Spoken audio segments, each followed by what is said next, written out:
A voz do magnata ecoou pela sala de reuniões, fria como mármore sob seus pés. Seu projeto é lixo idealista. Volte para sua favela e sonhe com coisas do seu tamanho. Naquele dia, ele não roubou apenas os desenhos de um jovem arquiteto, ele roubou sua alma.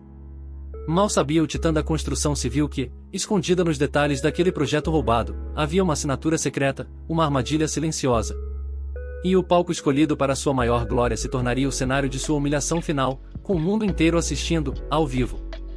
No coração pulsante da metrópole, onde arranha-céus de vidro e aço perfuravam as nuvens como monumentos à ambição, vivia Rafael Lima.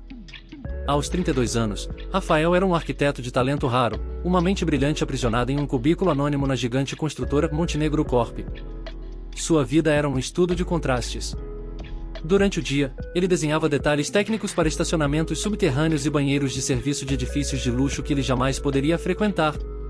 À noite, em seu pequeno apartamento em um bairro operário, com o cheiro de café passado e o som distante da cidade, ele se tornava um visionário. Rafael não morava sozinho. Dividia o espaço apertado com sua mãe, Dona Lúcia, uma mulher de 60 anos cujas mãos, marcadas pela vida de costureira, agora tremiam levemente, um sintoma inicial de uma doença neurológica degenerativa.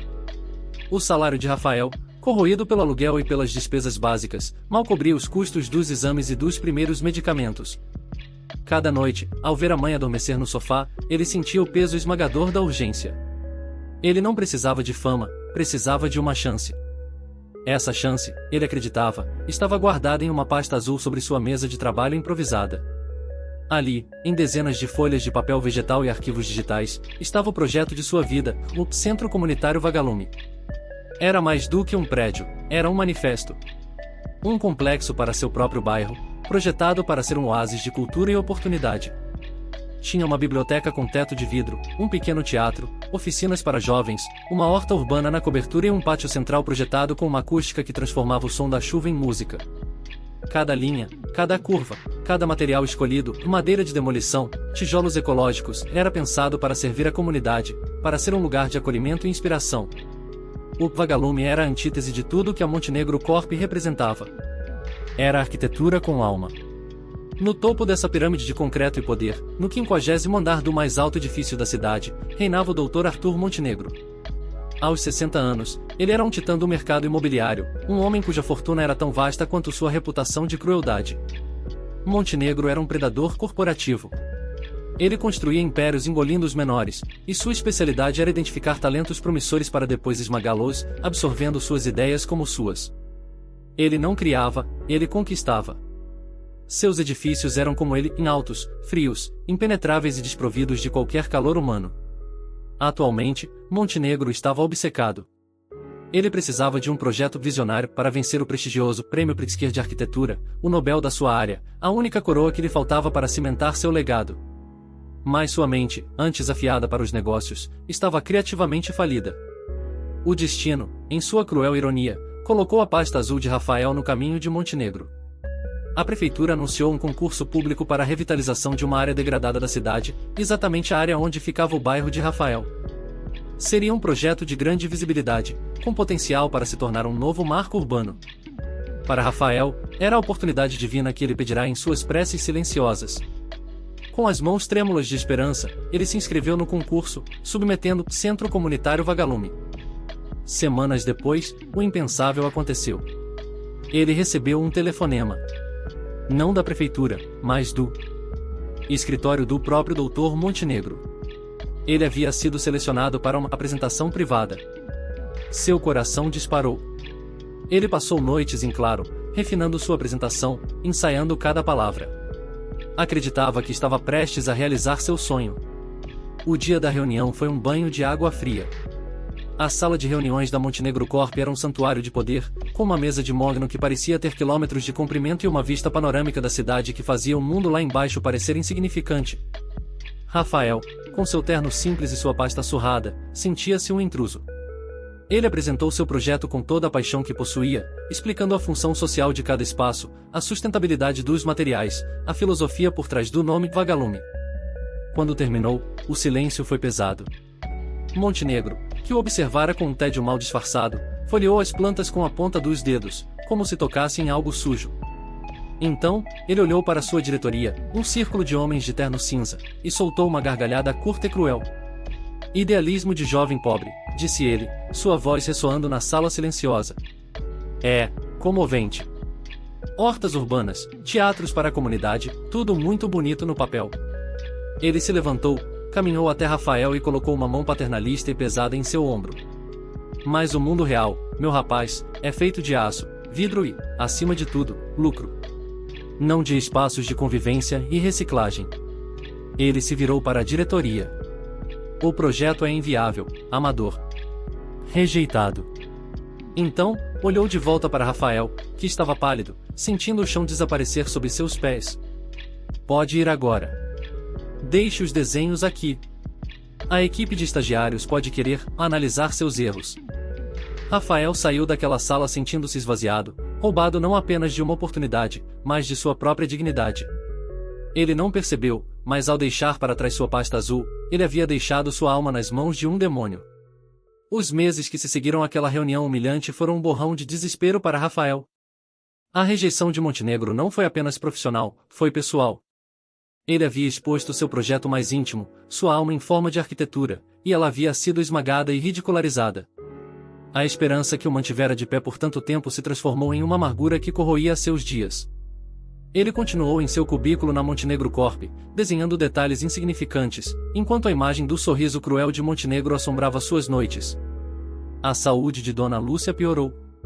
O avanço da doença exigia fisioterapia intensiva e medicamentos mais caros, que o plano de saúde básico não cobria. Rafael começou a fazer trabalhos extras nos fins de semana, pequenas reformas, desenhos para lojas de bairro, qualquer coisa para conseguir um pouco mais de dinheiro. O cansaço se acumulou em seus ossos, e as olheiras profundas em seu rosto contavam a história de um homem lutando uma guerra perdida em múltiplas frentes. Foi em uma manhã de terça-feira, enquanto tomava seu café amargo e lia as notícias online, que o mundo de Rafael desabou de vez. A manchete principal do maior portal de arquitetura do país estampava o rosto sorridente de Arthur Montenegro. O título dizia: "Em Montenegro anuncia projeto visionário que redefinirá a paisagem urbana em A Torre Pégaso." O coração de Rafael parou. Ele clicou no link. A imagem que surgiu na tela era uma renderização 3D espetacular de um edifício de vidro torcido, com jardins suspensos e uma estrutura arrojada que parecia desafiar a gravidade. Era o seu projeto. Era o vagalume. Mas era uma versão monstruosa, uma caricatura perversa de seu sonho. Toda a estética inovadora estava lá, as linhas fluidas, o uso da luz natural, a integração com a paisagem. Mas a alma havia sido arrancada.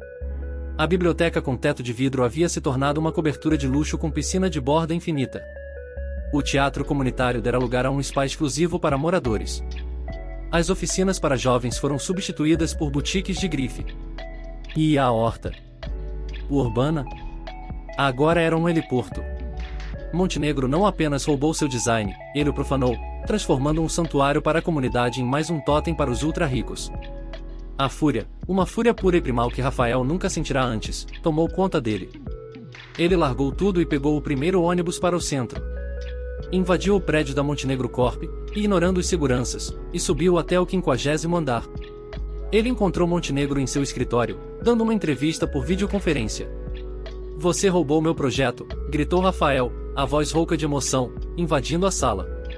Montenegro, com uma calma assustadora, encerrou a chamada e se virou para ele, com um sorriso divertido nos lábios, como quem observa um inseto zumbindo. Rafael, que entrada dramática", disse ele, levantando-se e servindo-se de um copo d'água. "Suas ideias?" "Garoto, entenda uma coisa. Ideias no papel, especialmente de alguém como você, não valem absolutamente nada. São apenas rabiscos. A execução, a capacidade de transformar rabiscos em concreto e lucro, e isso é tudo. E eu, meu caro, sou o único nesta cidade que pode executar algo desta magnitude." Ele se aproximou de Rafael, o sorriso desaparecendo, substituído por uma máscara de ameaça fria. "Tente me processar. Tente contar sua historinha triste para a imprensa. Eu tenho os melhores advogados que o dinheiro pode comprar. Você será esmagado, sua carreira será destruída antes mesmo de começar. Você será um pária nesta indústria. Ninguém nunca mais vai contratar você nem para desenhar uma garagem. Agora saia do meu prédio, antes que eu chame a segurança para te remover." A humilhação foi total. Era a aniquilação. Não era apenas o roubo de seu trabalho, era a certeza de sua impotência. Rafael foi escoltado para fora do prédio como um criminoso. Ele se viu na calçada, no meio do fluxo de pessoas apressadas, sentindo-se completamente sozinho. O mundo celebrava o gênio de seu algoz, enquanto ele era deixado com as ruínas de seu sonho e a ameaça de destruição total. Naquela tarde, ele chegou em casa e encontrou um aviso de despejo na porta. O proprietário não queria mais esperar pelo aluguel atrasado. Era o fundo do poço. Ele olhou para a mãe, que dormia um sono agitado no sofá, e sentiu como se estivesse falhando em tudo, principalmente em protegê-la. Aquele não era mais o fim de um sonho, parecia o fim de tudo. No abismo do desespero, quando todas as luzes pareciam ter se apagado, uma mão se estendeu do passado. Uma noite, o telefone de Rafael tocou. Era um número desconhecido. Ele atendeu com a voz cansada, esperando ser mais um credor. Mas a voz do outro lado da linha era familiar, uma voz que ele não ouvia há anos, mas que reconheceu instantaneamente. Rafael? Aqui é o professor Alves. Professor Horácio Alves foi o mentor de Rafael na universidade. Um arquiteto brilhante de uma geração passada, agora aposentado, um homem que ensinava que as estruturas mais importantes não são feitas de concreto, mas de ética. Ele havia se afastado do mundo corporativo por se recusar a compactuar com a corrupção que via crescer na indústria. Professor, como? Gaguejou Rafael, surpreso. Eu vi a notícia. A Torre Pégaso, disse Alves, com um tom de desprezo na voz. Eu vi as linhas, a forma como a estrutura abraça a luz. Aquilo grita o seu nome, Rafael. Aquilo tem a sua alma. Aquele canalha roubou você, não foi? Ouvir aquelas palavras, a validação de alguém que ele tanto respeitava, foi como um bálsamo. Pela primeira vez em meses, Rafael sentiu que não estava louco. Ele contou tudo ao professor, em a reunião, a humilhação, a ameaça. Professor Alves ouviu em silêncio e, quando Rafael terminou, disse com uma firmeza que reacendeu uma pequena brasa de esperança no peito do jovem: e eles podem roubar seus desenhos, mas não podem roubar sua verdade. Você guardou os arquivos originais, os esboços, tudo, não guardou? Sim, tenho tudo. Mas de que adianta? Não tenho como provar, respondeu Rafael, a desesperança voltando a rastejar. Talvez você tenha, disse o professor. Lembro-me de nossas aulas sobre a tradição dos mestres construtores, de como eles deixavam suas marcas ocultas em suas obras. Você sempre foi meticuloso, quase obsessivo com os detalhes. Pense, Rafael. Você não deixou uma assinatura? A pergunta atingiu Rafael como um raio. Uma assinatura. Ele correu para o seu computador velho, abrindo os arquivos digitais do vagalume. E lá estava. Em seu processo criativo, ele havia desenvolvido um hábito, uma pequena vaidade técnica. Ele havia embutido uma assinatura estrutural única e quase invisível em todos os seus grandes projetos. Era um detalhe não funcional, uma pequena viga de suporte em um local inesperado, calculada para seguir a proporção áurea da sequência de Fibonacci, mas com uma leve curvatura que, vista de um ângulo específico, formava a letra L, de Lúcia, o nome de sua mãe. Era sua homenagem secreta, uma marca que apenas um arquiteto com um olhar treinado poderia identificar e compreender. Montenegro, em sua pressa e arrogância, havia copiado o projeto inteiro, inclusive a falha genial, sem nunca perceber seu significado. Eu tenho, disse Rafael ao telefone, a voz agora vibrando com uma nova energia. Eu tenho a prova. O plano nasceu naquela conversa. Professor Alves, apesar de aposentado, ainda era uma figura respeitada e mantinha contatos. Ele soube que Arthur Montenegro seria o orador principal no Simpósio Internacional de Arquitetura, um evento anual que reuniria os maiores nomes da arquitetura mundial. Seria o palco de sua consagração, onde ele apresentaria Torre Pégaso como o auge de sua carreira. É lá que vamos expô-lo, disse Alves. Não na imprensa, não em um tribunal.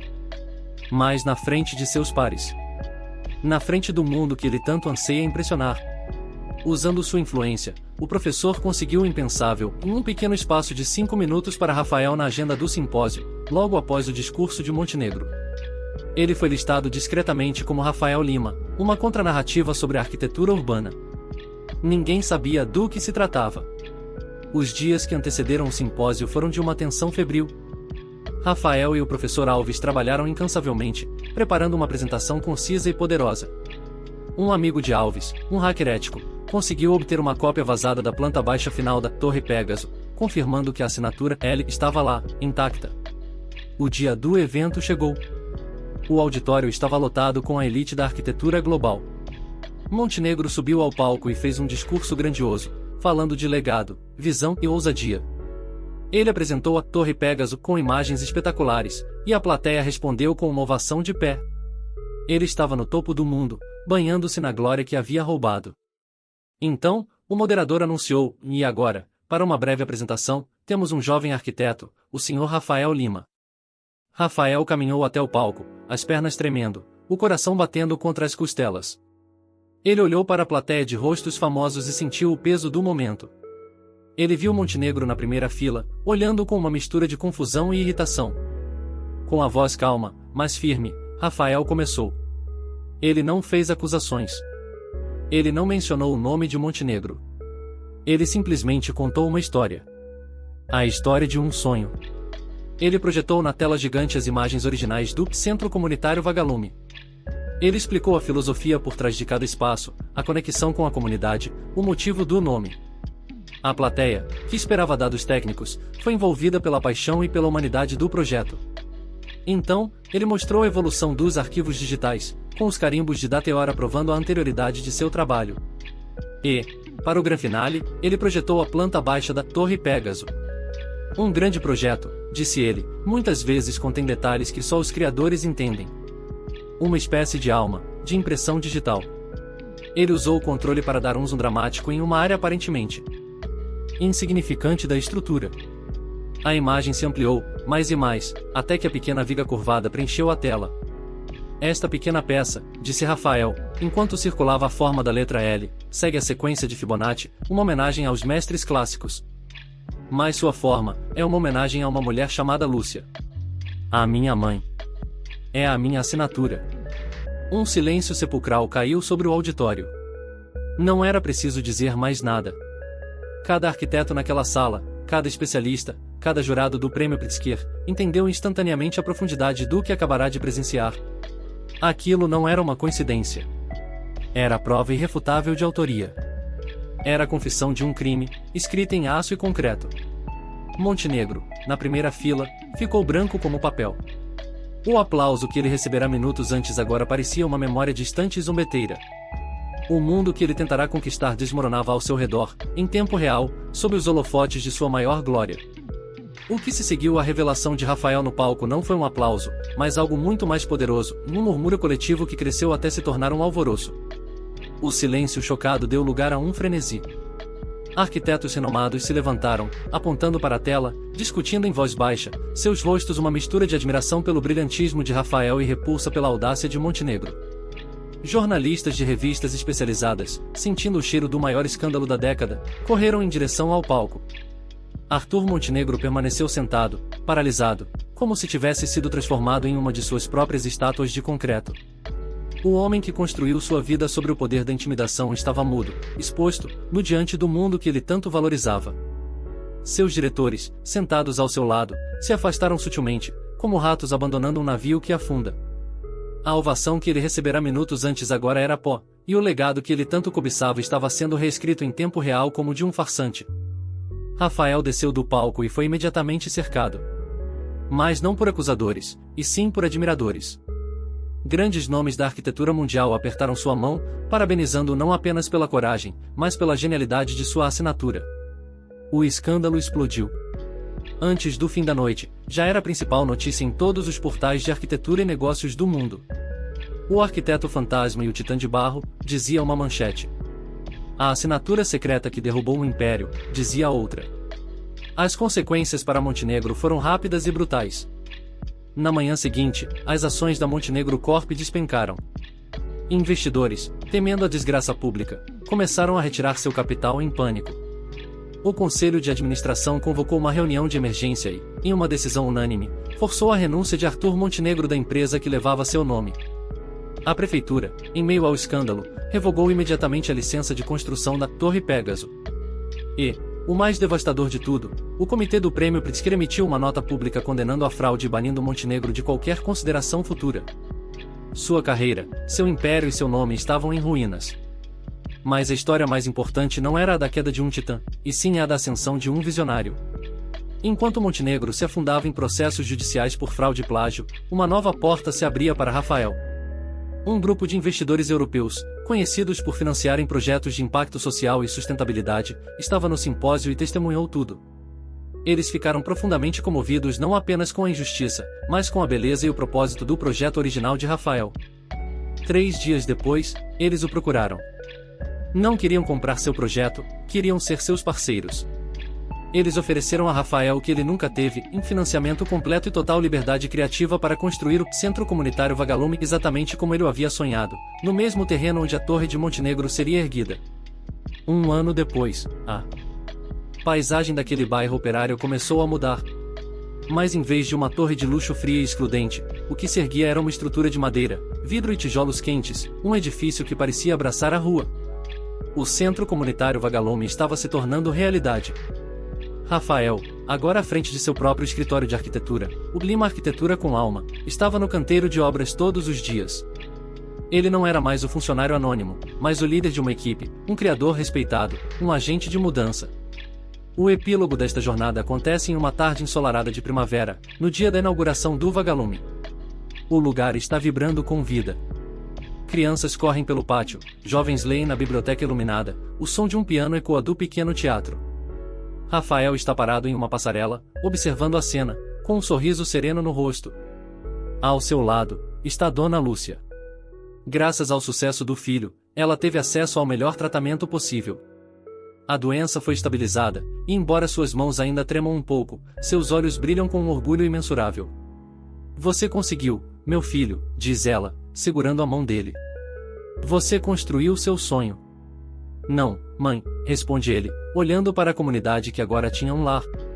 Nós construímos o sonho deles. À distância, do outro lado da rua, uma figura observa a celebração. É Arthur Montenegro. Um homem envelhecido, de roupas simples, uma sombra do que já foi. Ele perdeu tudo, a fortuna, o prestígio, o poder. Ele olha para o Vagalume, o prédio que poderia ter sido sua glória, mas que se tornou o símbolo de sua queda. Ele olha para Rafael, o jovem que ele tentou esmagar, e talvez, pela primeira vez em sua vida, ele entenda. Ele entende que a verdadeira arquitetura, a que perdura, não é medida em metros de altura, mas na profundidade das vidas que toca. E que um legado não é construído com aço roubado, mas com a fundação inabalável da justiça.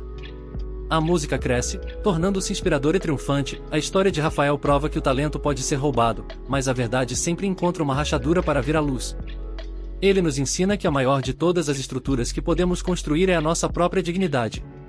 E que, no final, a justiça não é apenas sobre a queda dos arrogantes, mas sobre a construção de um mundo onde os sonhos dos humildes têm um lugar para florescer. Se esta jornada de um arquiteto contra um império de mentiras inspirou você, deixe o seu like para que mais pessoas acreditem na força de seus próprios sonhos. Comente aqui embaixo, em qual foi o momento da história que mais te emocionou? A humilhação na sala de reuniões ou a revelação no simpósio? E não se esqueça de se inscrever no canal Histórias que Marcam, pois cada vida tem uma planta baixa cheia de reviravoltas, e estamos aqui para revelar cada uma delas. Clique no vídeo que aparece na sua tela e descubra outra história incrível sobre como a coragem pode redesenhar o impossível. A voz do magnata ecoou pela sala de reuniões, fria como mármore sob seus pés.